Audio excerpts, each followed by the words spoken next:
It's not a very quiet restaurant. It's not a quiet restaurant. When we go to bed at night, we have to put in like those earplugs that you use, when you're doing like power tools or something. Yeah. And we also put on over those big noise canceling headphones. And we also, before we go to bed every night, we go out and we fire shotguns next to each other's ears. We also fire them down the pit of screams to see if we can quell any of that. And I don't think we've talked about this, although it is a facet of the restaurant experience, we hate all the screaming and wailing. We can't stand the screams. And the wails. And we just want it to stop, but you know what?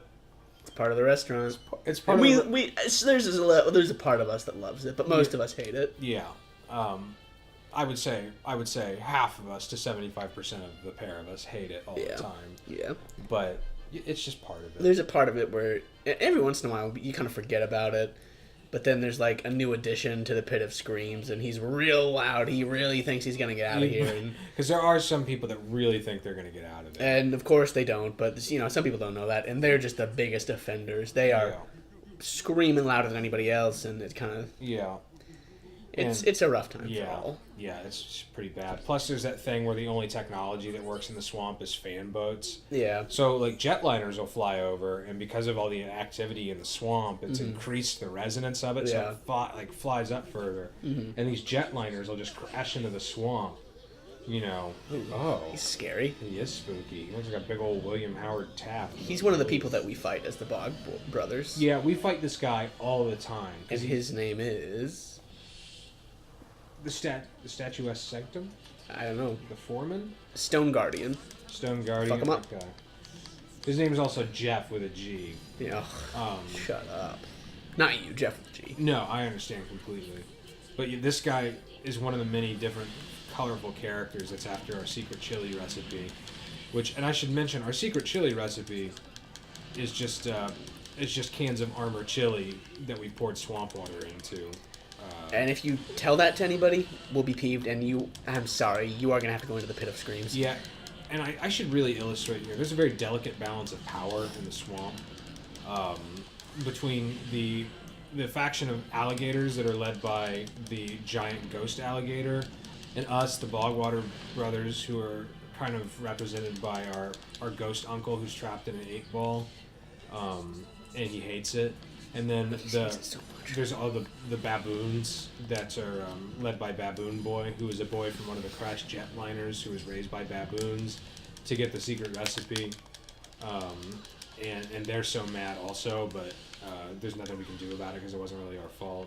Yeah. And so there's all these things jockeying for power, and the baboons also have their own restaurant that takes a lot of business away from us. And if you tell anybody anything, it could really fuck things up. Yeah. Luckily, we're definitely, I think, the strongest physically. I would say of every restaurateur in the swamp. Well, and I will say this: part of what keeps us in tip-top shape is that the alligators, alligators can't be on land very long before they have to get back in the water because they breathe water. Mm-hmm.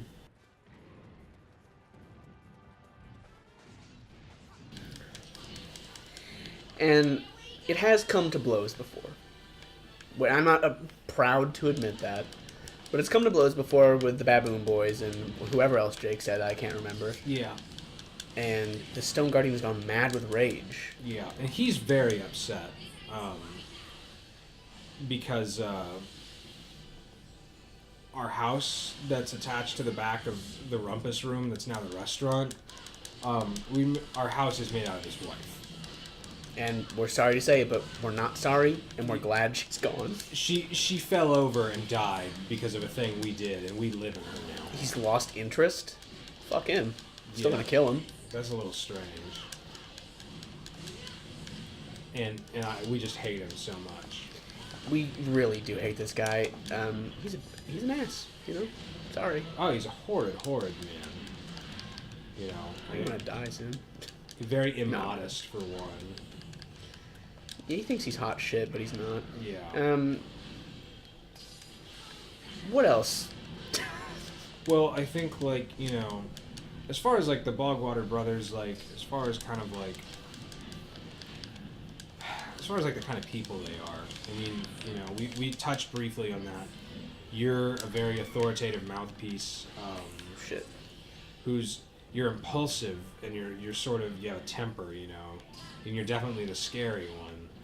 Yeah. And I'm You're the brain. I'm dangerously hydrocephalic. I just have this big, huge, sloshy head that anytime I turn to look at somebody, sounds like a half-drank jug of water sloshing around, you know, like a big old thing of whole milk, like falling down some stairs is what it sounds like when I get out of bed. But I'm so smart by the Bogwater Boys standards. I read at like a 3rd to 4th grade level.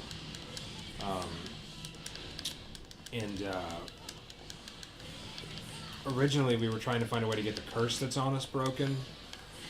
Oh shit. But now we're kind of into it. Yeah, now we like the curse. The curse is good now. The curse actually whips ass, and the Swamp Devil hates it because we keep owning him too hard because we're like, oh, we love to be cursed. Yeah. Oh, I love being cursed. It's so good. And he's so mad. He hates it when we do that because that's all he's got. He hates when we say how much we love to be cursed. Yeah, and I should say that's a separate curse from the curse on the restaurant, which again does not have anything to do with the Swamp Devil as far as I can tell.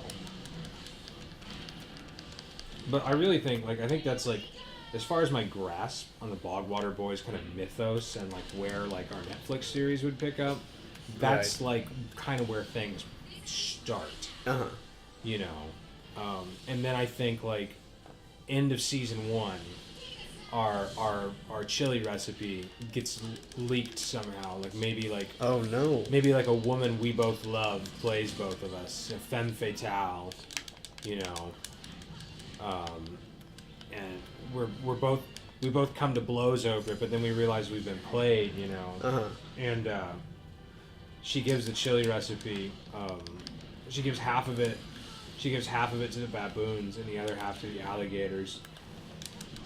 and then they team up maybe. And that's kind of like where season 2 picks up, and Sigourney Weaver is in that. Oh wow! Yeah, it's pretty fucking. It's a high-profile Netflix series. I mean, frankly, to me, it's astounding that we were able to achieve it, especially in the 2nd season of something. Yeah. Audience reception was just so strong. They couldn't get enough of the Bogwater brothers. They could not get enough of the Bogwater brothers, who never stopped talking for more than 5 seconds at a time. Just like the people who play them. Just like the people who play them, and there is a lot of real life in there. Just like Marty McFly's really a lot of Michael J. Fox. You know, this is mostly actually real life, I would say. Yeah. Because, here's the good news, I was going to wait to say it, but we are in fact opening up a chili restaurant on a bog in Disney World. Yeah, and it's exciting for us because it's born out of our love for the Bogwater Brothers characters. But I think what's truly made it possible after all these years is that we are those characters. Yeah. They're real and we're them. They're real, we're them, and we're proud to be them, too. Yeah, and we will never pass a health code inspection. Which is fine, because we don't need to. Yeah. Well, and I think, you know, like you said before, this is really about the kids. It's about the kids. Yeah. The good ones. The good kids, not the bullshit kids who pretend to die so they can get free chili. Pisses me off. Just pisses me right the fuck off. What's this game called? Dragon Quest Heroes. Oh. So, Dragon Quest proper is just like a PS2-ish RPG, isn't it? Well, it started on the Nintendo. On the NES? Yep. I have Dragon Quest 8 for PS2. Yeah, I only have Dragon Quest 6 on DS. People are talking about Inception on Twitter. Why? They're trying to, like, figure it out. Okay. Come on. That's very impressive. You know. The big man is he gonna shatter? has fallen. I would like to. Oh my. Oh, you got it. Yeah. He shattered, baby. That's so I'm gonna cool. touch And that's that thing exactly you what got. happened to his wife, and then we made a house out of her. Yeah. And he hated it. He did hate it. And But he he hates died. it because now he's dead. Yeah. And and we're gonna use him to make a house where where our room is not also the bathroom. And I know what you're gonna ask. does he still wail? Yes. Yeah, I mean, he's still, I mean, much like his wife, he's still alive. He just can't do anything. Yeah, he's just a part. Wailing mournfully. We're hoping that if we can combine him and his wife into one house, that they'll calm down. They'll be okay. They'll be yeah. together, you know. But it's tough to say for sure. That's that girl's dad Oh, and her BF over there. boy.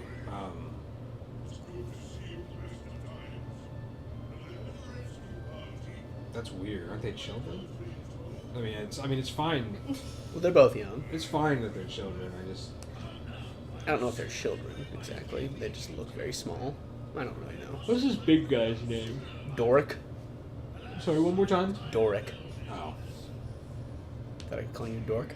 Because I thought you had said. Yeah, I thought you had said. Doric's like the king, but he's also a fighting man. Kind of like Mike Hagar of Final Fight fame. Is he in any other Dragon Quest game? Doric? No, I don't think so. So this is, I will say, a lot of characters in this game are from other Dragon Quest games. Okay. Like, does every Dragon Quest game take place like in a different time or different universe? I don't really know the answer to that. I know they're like Final Fantasy-esque, you know, where everyone is its own self-contained story. Okay. I'm excited for Dragon Quest 11 to come out. Damn, they're moving right along.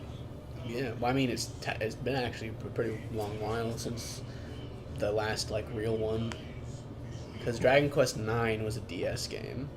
Really, I'm always weirded out when main numbered entries go from a console to a handheld, like Mario Kart. Yeah.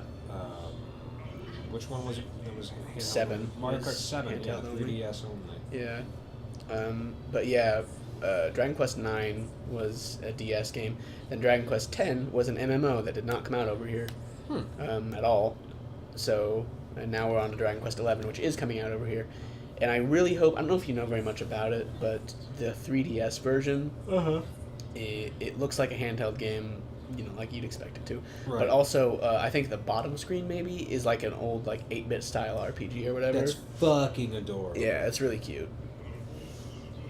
Do you think they're gonna keep making like new versions of the 3DS now that the Switch is out, or do you think they're just gonna be like they'll keep supporting 3DS games but like not make any more DS stuff, like hardware wise? I'd probably say that second one's more likely there. Do you think they're just gonna boil it down to one console basically?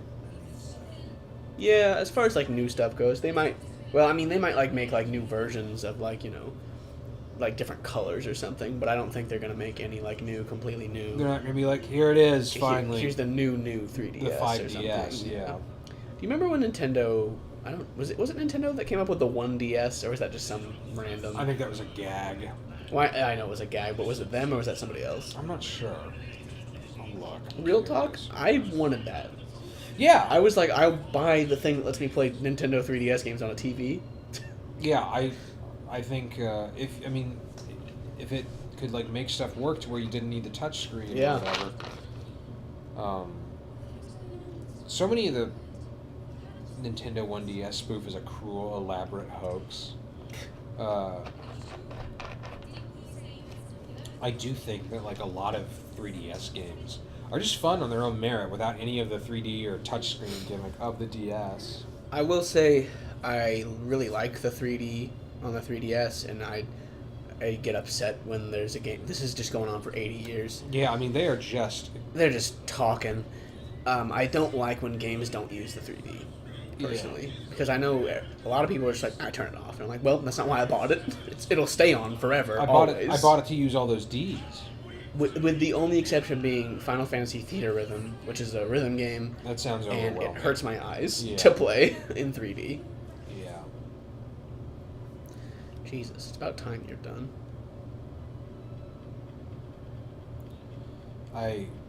They talked so much. They talked so much. You know, this is a tangent. In Final Fantasy Theater Rhythm, there is no option to just buy all the DLC songs in like a bundle. Ooh.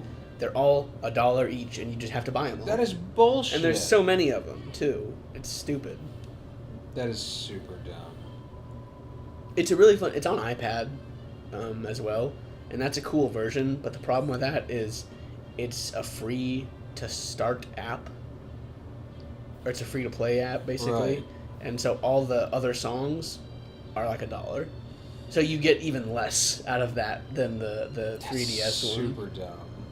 And again, there's I don't remember any bundles. You know, you just pick songs, which is lame. Yeah. Ugh. Bianca and Nero join the party. The aesthetic of this game is really interesting. Yeah, it's pretty.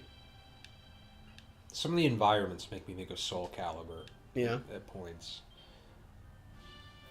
Bianca's an ardent archer with remarkable marksmanship skills. Wow. Plasma Dome. The time-delayed lady. Ooh. That's me. I like it. You know what's weird about Soul Calibur? Uh-huh. For a game with such a charming presentation, in like a dumb way, it's loaded with some very charmless characters. Yeah, I mean, maybe I've just never spent enough time with it, but I don't know. I like some of them, but others are just like... Yeah, some of them are cool, but like... Whatever. I don't know. Have we said enough about the Bogwater Boys? I think we've said way too much. Yeah. And I'm excited to put it all on the internet in one. And this is just going to be our first actual podcast. Yeah. We're just actually not even going to have this footage on top of it. Yeah. I think that would be helpful for the next time we do this too, because Yeah. then we can just... I think no distractions, just really get down to it. I think it would be nice if every week we sat down with a microphone, drank 4 beers apiece, and just talked about the Bogwater Brothers as much as we possibly could. Just keep saying, just keep saying stuff. Just keep you know? and start getting more desperate. Start getting more desperate and start saying things that are very bad, or Yeah. or at least obtuse. Yes. That could get us in trouble. Oh, yeah. And then, do right after we record that, record our apology so we can post it. And then as soon as we get one negative comment, post the apology vid. Mm-hmm. And that's what the channel's going to be like moving forward. Yeah, So that's thanks. kind of how things are going to change. Thanks for watching this episode. I can't remember a single thing we said, so hopefully it's funny. We'll see. Bye. I love those Bogwater Brothers.